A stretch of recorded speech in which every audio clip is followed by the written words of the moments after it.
He kōna ipurangi tēnei nā te reo irirangi o Aotearoa. This is Mediawatch. I'm Colin Peacock. Can the intertwined industries of media and advertising survive 2025, or even thrive? That was the theme of a gathering in Auckland this past week. Mediawatch was there listening in, and today we'll hear all about that. And we'll also ask an Aussie media expert who is in the thick of it about our government's plan of following the lead of Australia's government when it comes to media policy. And also, should media in both places beware of the billionaires? But we absolutely are seeing the billionaires use media as a tool in their relationships with power. That's later on in Media Watch. This week, our government also unveiled a new slogan to tempt Aussie tourists across the Tasman, and everyone must go seems to have gone down okay over there. But it was tricky timing here, with a record number of Kiwis deciding they must go over there for good. But some of our past efforts to attract Aussie visitors haven't dated that well either. It's only 3 glasses of champagne from Sydney.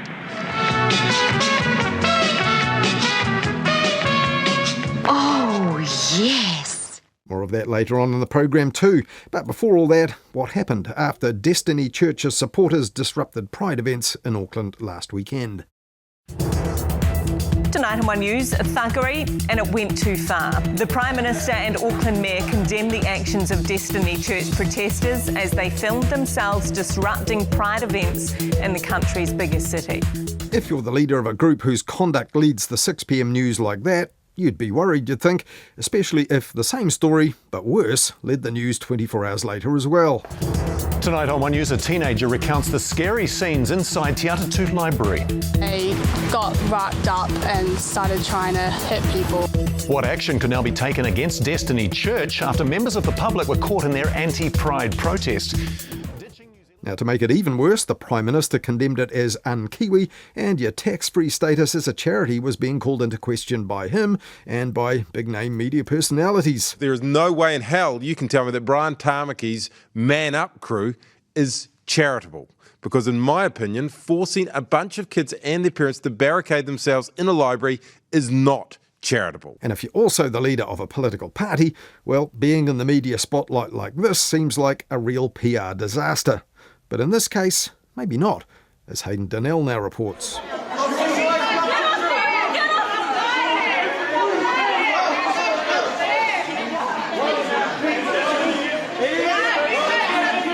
That's the sound of Destiny Church members shoving their way into a West Auckland library to shut down a science show for kids. Around the same time, their church brethren were in Ponsonby disrupting another Pride event. And those so-called protests led One News last Sunday evening, with Yvonne Tahana introducing the story like this. No pot of gold at the end of the Rainbow Parade last night. Now, I know it's house style to deliver a visual pun over the opening shot of a TV news package, but that one felt a little bit tenuous. No pot of gold at the end of the Mediawatch rainbow for that editorial call. Other than that, though, the package was illuminating, canvassing a range of perspectives from politicians in the queer community. It also covered the man who gave the orders for the protest, Destiny leader Brian Tamaki, who brushed off some light questioning about the violence his church members inflicted and segued into eyeballing the camera to deliver this on-air job application. Calling on the PM to do a Trump and declare 2 genders. Chris, you need to do Elon Musk with me. That was the start of a series of media appearances for the former pastor turned bishop turned apostle. The news outlets that weren't able to book him were trying to get him on. Here's how RNZ's Morning Report transitioned out of an interview with Henderson Massey Local Board Chair Chris Carter, who became the country's first openly gay MP when he won the Te Atatu electorate in 1993. Well, he's a current local Te Atatu Local Board Chair. It was at the library in his region where this event happened. So, we hopefully maybe we can get Brian Tamaki to come on the program and talk about his views about that. Not everyone was pleased with our news outlet's decision to give airtime, or at least try to give airtime, to Tamaki. Emily Wrights, the author of the Substack blog Emily Wrights Weekly, accused RNZ of wanting to give a platform to an inciter of violence and hate speech. You can understand the concern. On her blog, she recently ran a relatively harrowing interview with a family that had to barricade themselves inside Te Atatu Library when Destiny arrived. RNZ might respond that there's public interest in asking Tamaki about his actions and plans, given people have already been heard. These stations also have to adhere to the Broadcasting Standards Authority codes, which oblige them, among other things, to ensure their coverage is balanced over a period of time. Opinion doesn't have to meet the same standards, and that might be why News Talk ZB's Kerry Woodham can happily say stuff like this. A group of smug, righteous, deluded members of Destiny Church, led by that oleaginous, self-aggrandising, self-appointed Bishop Tamaki. Oleaginous. Now that's a word with a pot of gold at the end of its rainbow. Even if our media outlets have defensible reasons for talking to Tamaki, they should be aware that's exactly what he wants. In an interview with Duncan Garner, filling in for Sean Plunkett on the platform, the self-appointed apostle spelled out the strategy behind Destiny's headline-hogging actions. Brian, there are better ways to protest than the unseen. It's unseen, mate. So you're going to continue this approach? You guys don't talk about it. No, the mainstream... What do you mean we don't talk about it? We're talking about it right now, mate. You're on You need this interruption. Look at this now, it's good. See, people are listening and getting the truth. This is withheld from the public by a mainstream corrupt media and by this weird people taking over our country. In other words, cause a scene, no matter how distasteful, and you'll get airtime for views that might not otherwise make the news. Mission accomplished, I suppose, though in this case it may have backfired, with commentators including Stuff's Patrick Gower calling for Destiny to be stripped of its charity status, and the Prime Minister confirming that's on the table. Nevertheless, for media covering Tamaki, it might be worth coming up with a strategy if this kind of stuff keeps happening. While there's interest in holding him to account for his actions, he doesn't really need more time to air his religious or political beliefs or to make personal appeals to the PM. It's a tricky balance, but one it's important to get right if they don't want their platforms to be used as a conduit between the apostle and more potential library storming disciples. Hayden Donnell there reporting on the tricky task of reporting Destiny Church and its leader Brian Tamaki.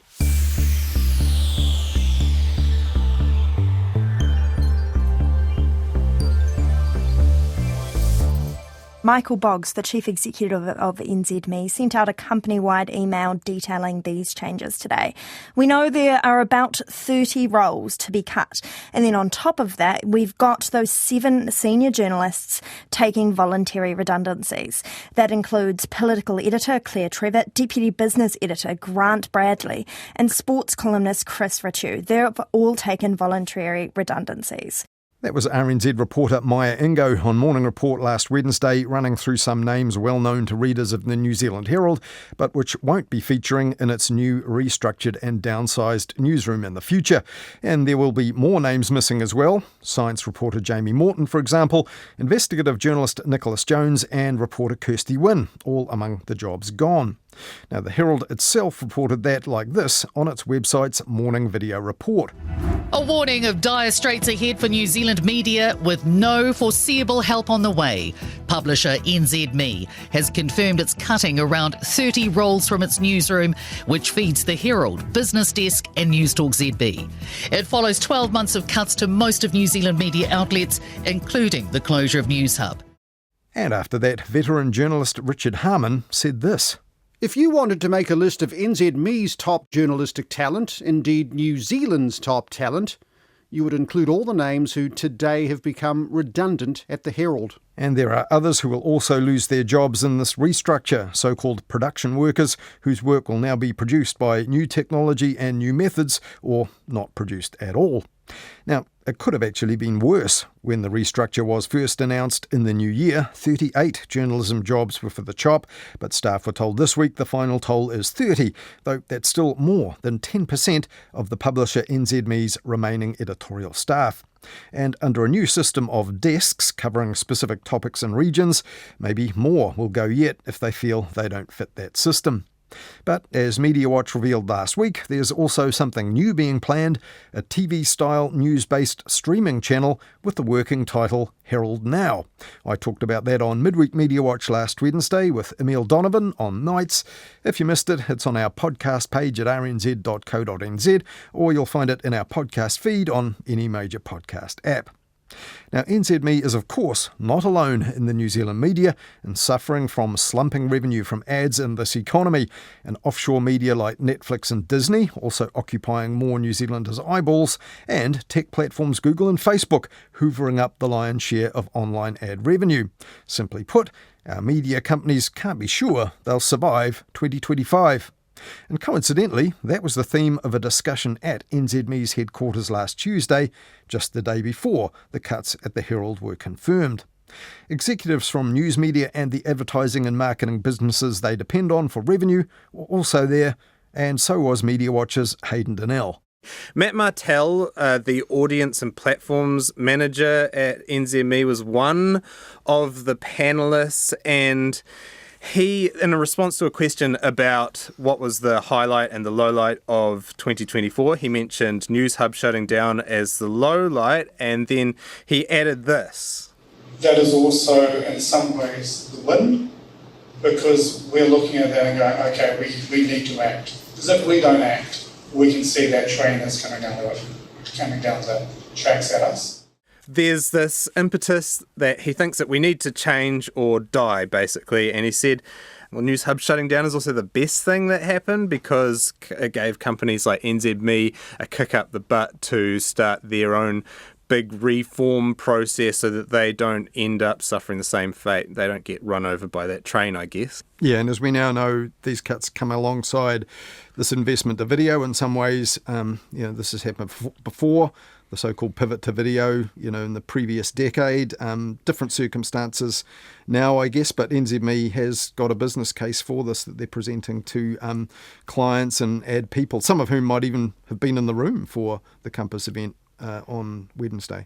They're trying to fill the hole that's been left by NewsHub, and in their pitch document, which was leaked to us, you can see that they're saying, well, all the other video, that's all deadline driven. It's on at 6 p.m. There's no other news throughout the day from TVNZ. They've cut their late bulletin. They've cut their midday bulletin. There's only one breakfast bulletin on.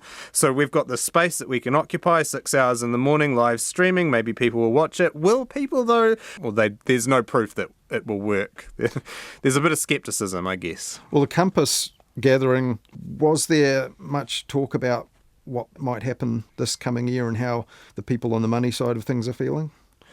It was very difficult to get anything concrete out of some of these panellists. They're all high up people in ad agencies and companies, and it seemed like a lot of corporate vagueness, to be honest. But one thing... Well, were they talking optimism and adaptability, or were they talking about just trying to get through the year? What was the tone of it? This was the point of disagreement, maybe a slight little bit of tension that happened here. It was Paul Pritchard. He's the CEO of Overdose, and they employ a whole bunch of people. He said that 2024 and it taught them the importance of basically being able to change on the hoof and just absolutely reform their business in response to shocks that are coming their way, and being nimble and adapting and all that sort of stuff. And then there was Angela Watson, who's CEO of Colenso, a big advertising company, and she almost went the opposite way. She said, no, we've decided, look at what we're good at. We're not going to change stuff. We are going to absolutely refine the stuff that we're good at, just actually focus or prioritise that.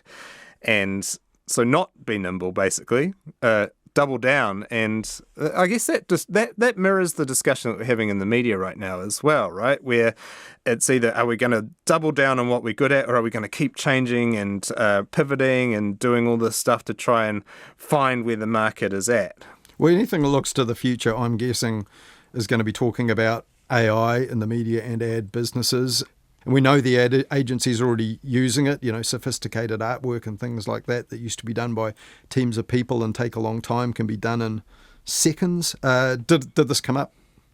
Yeah, that was something that had to be explained to me, actually, when Angela talked about how much AI is changing the ad business. She said it's taking the intangible to the tangible. And I just turned to Anna Rafferty-Connell, who was next to me. I was like, what? Well, she's the digital chief of the spin-off, right? Yeah, she's the audience manager at the spin-off. She explained it to me, it is that what you're talking about there, where you have an idea and it used to be teams of people that are bringing it to fruition, and it can be done in seconds by AI. It was interesting hearing Matt Martell talk about it, because in 2024 they had that big story about them using AI to write their editorials, and I don't know if he was meaning to reference that or anything, but he was quite insistent that what AI is going to be used for now is production side of things, just shortcuts for stuff like grammar checks, style checks, and he was insistent that it's not being used to write their editorial just yet, and they won't be doing that until they get their heads around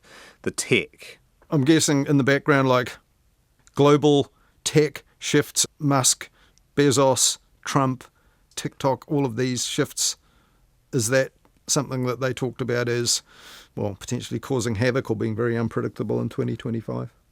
Trump is also lurking in the background, right? Because whatever he does and the whims of Elon Musk, they do impact us. And Matt Martell said the Trump tariffs are essentially what has killed the Fair Digital News bargaining bill for us. It might have killed the Netflix attempts to tax some of the streamers and all that. I think that is really a reference to the fact that you have this quite revenge-focused, punitive US administration here, and any attempts to tax US companies will be met with economic warfare from them. So yeah, they're all on the same page now, Trump and the tech companies in the US. Yeah, exactly. And then the tech companies are totally enmeshed in that administration. Absolutely. You have all the Zuckerbergs at the inauguration and stuff. So any attempts to actually bring them to heel by somewhere like New Zealand is probably not going to be met or seen all that kindly. Paul Pritchard was really strong here, and he talked about having to react to some of Trump's moves, such as Roe v. Wade being repealed, and having to move employees from state to state over there so that they're in a place where women can still have choice. And yeah, there has been a lot of talk in American media and marketing and all about just a culture change coming in really quickly with the change of administration. In things like diversity and inclusion policies, we know. Yes, and then some of them are just totally embracing it, right? They're just going, yes, finally, no more DEI for us. Paul Pritchard was not happy about it, but then when they were talking very negatively about Trump, there was like this interjection from the floor where someone just yelled. The rumour has it that it was a relatively high-up person at a company, because this was an invite-only event. It wasn't just randoms coming in off the street.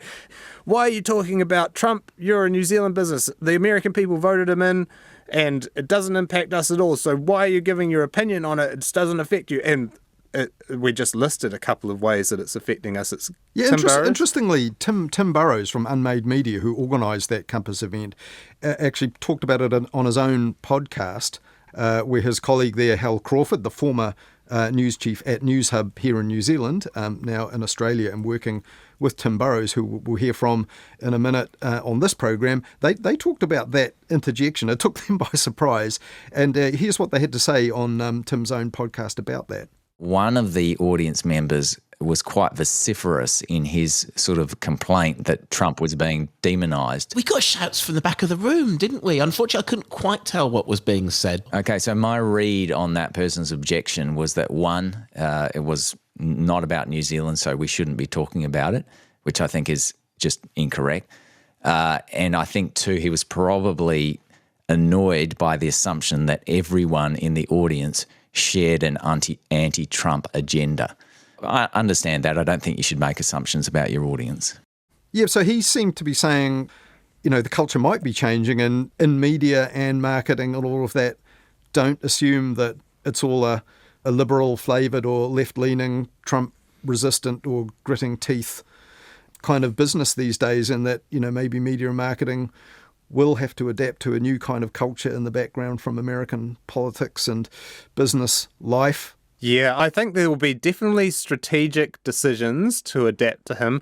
Whether it then, like in the US, results in an ideological swing in behind the aims of the administration, I doubt that. I think there will still be a lot of skepticism and probably dislike just for Trump within our institution still. But there will be strategic decisions, such as ditching some of this legislation that have to be made to accommodate him, right? Yeah. So just to wrap up then, if this was an event looking back at the past year, which was a struggle 2025, survive 2025. That was the tagline, survive 2025. What did they come away with then? Just thinking it is just going to be a year of trying to hang in there, or, people are trying to be a bit more positive and think, there are actual innovations that can be done, or any way of summing up how they felt about the prospects for these intertwined industries of news media and ad and marketing?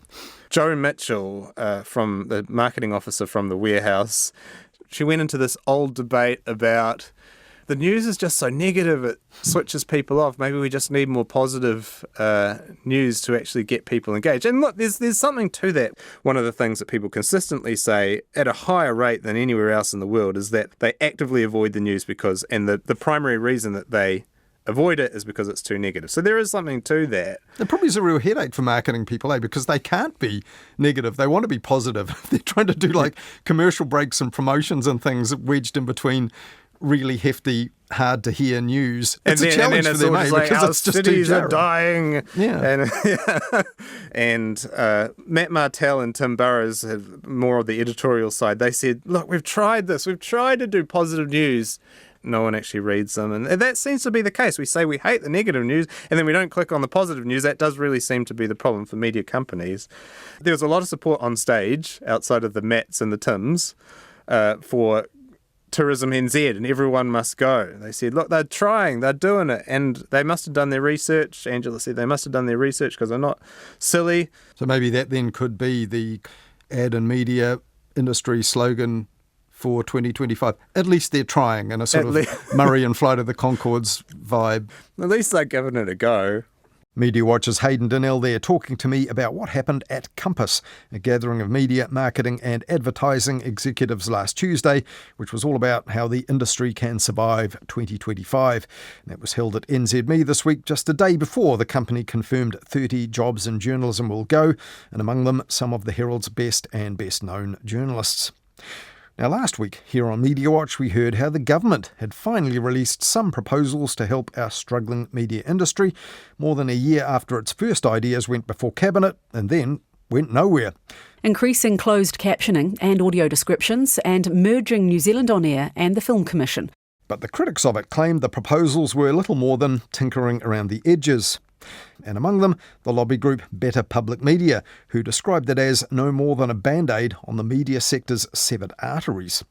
And Better Public Media also pointed out the proposals in the discussion document don't mention at all the future of state-owned TVNZ, which, according to Better Public Media, has been scrapping programs like Sunday and Fair Go and cutting back Shortland Street in favour of cheaper options with better margins. And they're not wrong about that. There's hardly any local content in the TVNZ primetime schedule anymore, outside of One News at 6, Shortland Street and Country Calendar. The evening TV schedules now are stuffed with panel games and quiz shows from the UK and other shows about Brits' homes, hobbies and holidays. Now, Better Public Media reckons the proposal obliging the streaming platforms like Netflix to put 10% of their revenues into local content could see around $50 million invested in that, and that is significant. But Better Public Media also pointed out that's roughly the level of the year-on-year decline in local content investment, which the sector experienced in 2024 anyway. And the media reform discussion paper also didn't say anything about the global tech platforms investing in news, even though there's actually a law to do that currently before Parliament. But, as we heard last week, Paul Goldsmith confirmed the Fair News digital bargaining bill is on hold, while he waits to see what Australia does with a similar piece of legislation.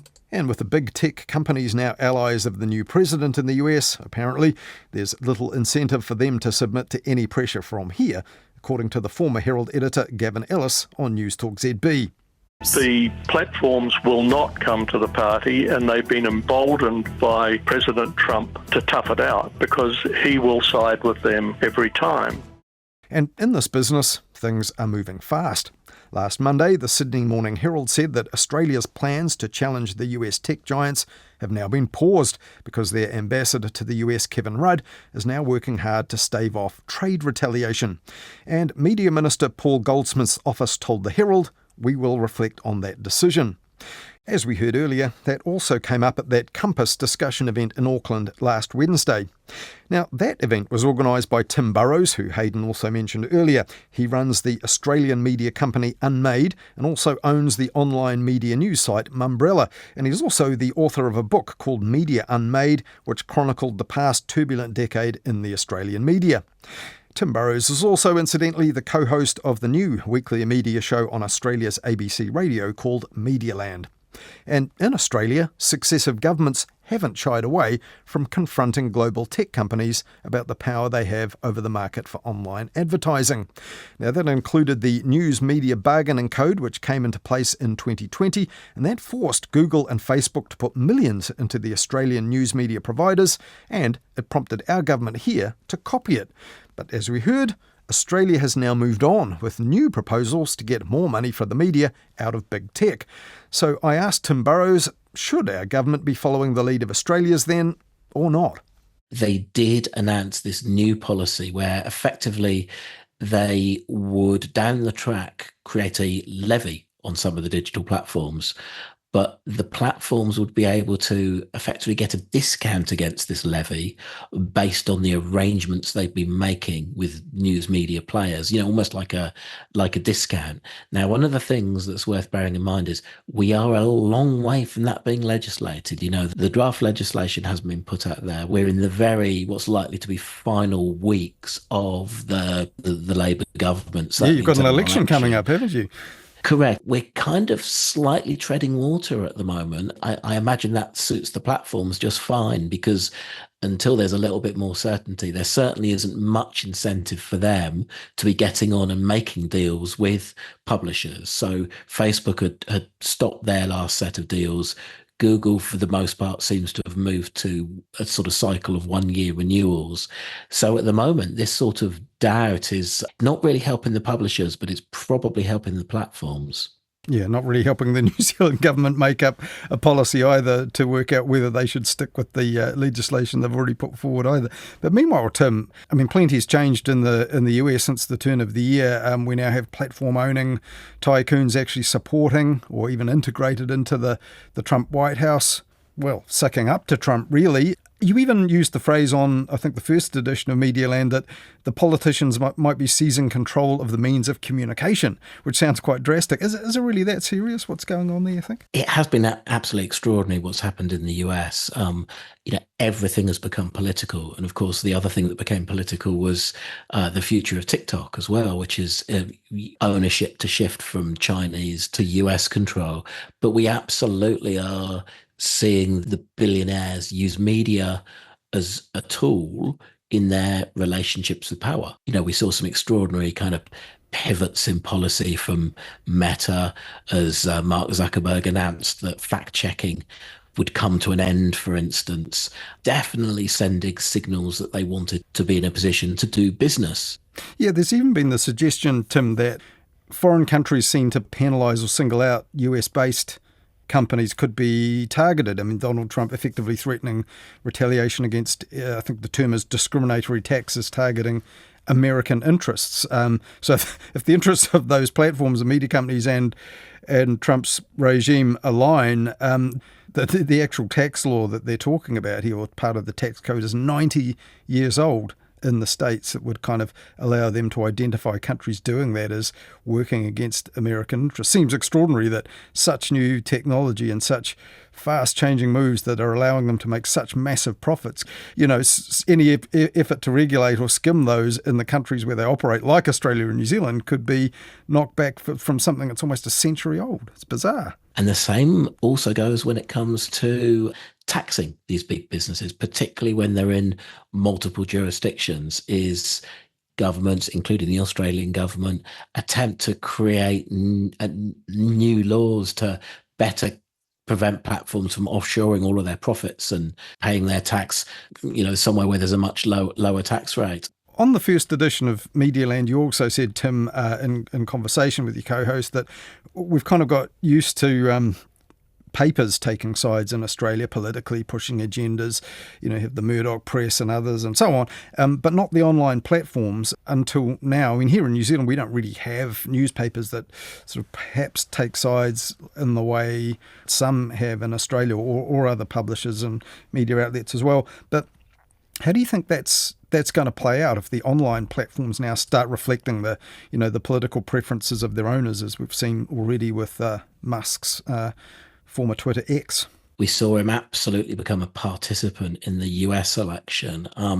Recent weeks, we've seen him become a participant in the UK politics. I don't think I'd be at all surprised to see him interceding in the next Australian election. Now, whether that's just a few troublemaking tweets or whether he goes harder than that and starts, leaning into tweaking the algorithm, as there's been some suggestions was happening in the US, we'll have to see. But I think the most surprising outcome would be if he stayed out of it. Indeed. But what about others, say, in Australia? In fact, you talked about it on Medialand. You're saying billionaires might start making, or maybe already are, sort of overt displays of their power. They might be encouraged by this and seek more influence in public affairs, people in business.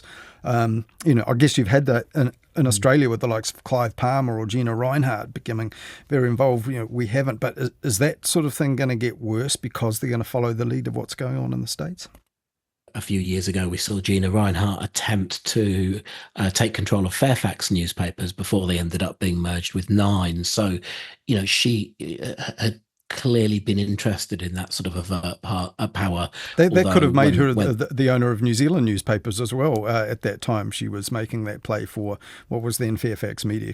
Yeah, that's correct. So that seemed to become a sort of real battle between the board and Gina Rinehart. And in the end, I think she concluded that the board were probably not going to let her get her way unless she took her full control. More recently, we saw her post in the US, but take out newspaper ads congratulating Donald Trump. I think the other question is there's speculation at the moment that Nine Entertainment, which is the biggest single locally based media company, might be thinking about selling its radio network, which are talk stations. And there's certainly some speculation around that a future buyer might well be a private individual or individuals rather than a kind of traditional media company. So we will see others, showing an interest in that sort of medium. You had on your first edition of Medialand Dr. Susan Grantham, an expert and academic. She made the point, look, anyone who, earns on any of those platforms isn't going to move from them, which is one incentive not to. I think you yourself said, no, I don't want to have to go on another media platform. Maybe you're not typical as a media creature and media entrepreneur yourself. People have noticed this. They notice the coarsening of the platforms and the division. Is it possible there'll be a turn-off? I think there's plenty of evidence that the casual or kind of middle of the road users of Twitter and then became X, a lot of them did move away as the conversations became quite ugly. So now of course, there's always a new potential service. It looked for a while that Meta might have spotted their moment and they created Threads. That's maybe just beginning to tail off a little bit. There's then Blue Sky is yet another potential offering. And certainly my sense here in Australia is that very few of them are quite getting critical mass beyond those sort of terminally online people who would always try a new thing. Is there a danger that because, with all these media companies in retreat, if they operate newsrooms, news is expensive, news is a cost, could we end up with major providers of news, both in New Zealand and Australia, that maybe they just in the end decide actually operating newsrooms too expensive, and if things don't get better, if we don't hit bottom just yet, that we could end up with news media companies without the news in the future? At the moment, in order to hold a free-to-air TV license, which is still quite valuable, it's not as valuable as it used to be, but it's still quite valuable, you're signed up to quotas of types of content. So that means, putting out a certain number of hours of content over a year of different types of shows, but including local news. So that creates a certain degree of protection. But while people are in the habit, which they still are to a certain extent in Australia, of tuning in to the news at 6 p.m. And that's the way the key commercial networks can be guaranteed people will still be watching at 7 o'clock and into the rest of the night when they move to the reality television. Then that's the argument, because just the importance of news, even more so than sport, arguably, is about reinforcing viewing habits. That was Tim Burrows, an expert in Australian media who organised this week's forum on the future of media and advertising here, which was held in Auckland and which we heard about earlier in the programme. Meanwhile, the Australian newspaper reported there are rumblings here over the state of the media industry and that some wealthy Kiwis are said to be plotting to do something about it. And the Australian claimed one of our own billionaires might be buying into the Herald. People who could emerge as potential candidates to assert greater influence over the business include wealthy Kiwi entrepreneur Nick Mowbray. Others say a Canadian billionaire who resides in New Zealand is eager to get involved. And the Australian also said at least one North American investor in NZME is eager for change as well. Now, all this is an intriguing prospect. Nick Mowbray is often critical of New Zealand news media on social media, often with spelling and grammar which would need a bit of a tidy-up before it could appear in any newspaper.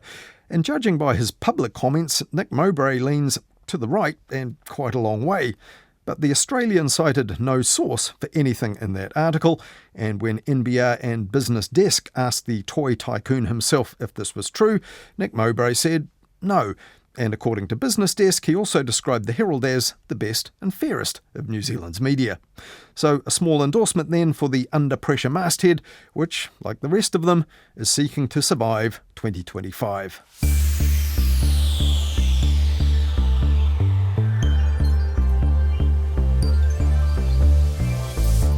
Another thing that came up at that Compass event this week was the "Everyone Must Go" tourism slogan to attract Aussies and their money. And it got the thumbs up from the Warehouse Group's CMO, Joe Mitchell, who is an Australian. I would say they did their homework. They understood what was going to drive those consumers to think about us and perceive New Zealand as a market for them to travel to. I've just actually been on a fantastic holiday in the South Island, and there were more Aussies down there than I've met in a long time in Auckland. So maybe it was the right thing to do. High praise there from the land that settled on "Where the bloody hell are you" for their tourism slogan, and music to the ears of our Prime Minister, who launched "Everyone Must Go" last Sunday as part of what he called a rolling thunder of economic growth initiatives. Though when RNZ Vox popped people here, it didn't get thunderous applause. Everyone must go where? Is that the slogan? It's pretty boring. Yeah, it's not really that exciting, I guess. Like, they could have thought something more creative. I think everyone must come would be nicer than everyone must go. And if that woman thought "everyone must go" was a bit too bossy, well, it's positively dialed back from the message that Kiwis were getting back in the 70s. New Zealand is yours. Go there now. Whatever you say. And in 1969, the message for Aussies was a little more friendly. Come on to New Zealand, backed up with a full-bore freak-out on the Hammond organ.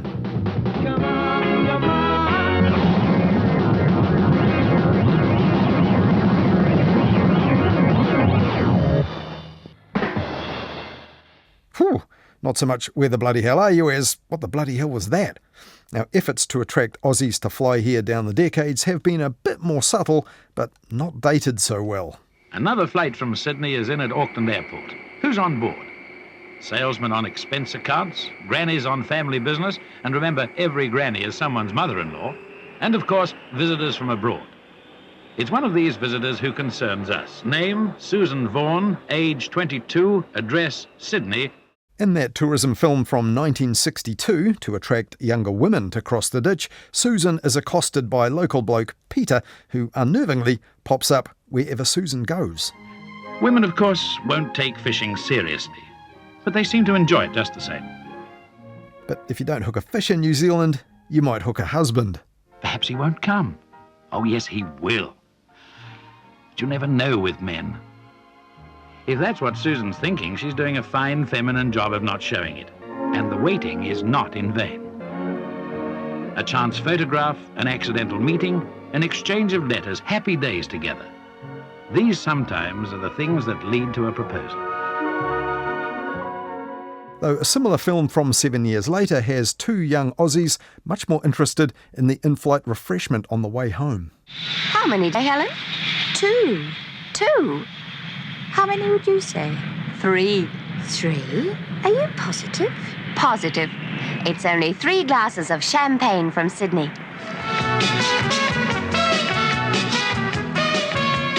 Oh, yes. And another film from the 60s even appears to belittle Australia like this. Christchurch in the South Island, and contrast again. New Zealand contains more contrast in its 100,000 square miles than all of Australia's millions. Take that. But by 1980, films targeting American tourists were telling them this. It's a safe country. You can walk without being molested. And our police, like the British force, are not armed. They're there to assist. Comforting stuff. And both that film and one 11 years earlier has extended scenes of Wellington's CBD buildings being noisily and dustily demolished to entice people to come. The old's rapidly giving way to the new in New Zealand. New buildings are mushrooming everywhere. The economy's loosening up. There's a feeling of confidence in the air. In short, there's a boom on. Well, it's not exactly a boom time now, with too many Kiwis concluding currently everyone must go to Australia. But how that slogan does go down in our tourism history, we'll have to wait and see. There are much more of those old tourism promotion films on nzonscreen.com tagged tourism, well worth a watch. That's it for this week. Thanks for listening. We'll be back again next week looking back at the week's news and media. And if you have any thoughts to share with us or ideas for us to follow up in the meantime, or you spot anything you think we should know about, do get in touch. Email us, mediawatch@rnz.co.nz, or you'll also find us at MediawatchNZ on X. And you can even write us an old-fashioned letter and send it to PO Box 123 Wellington. Hayden Donnell will be back next Wednesday with Midweek Media Watch. Catch you then. In the meantime, follow Media Watch and listen on Apple Podcasts, Spotify, or any podcast app to make sure you never miss an episode.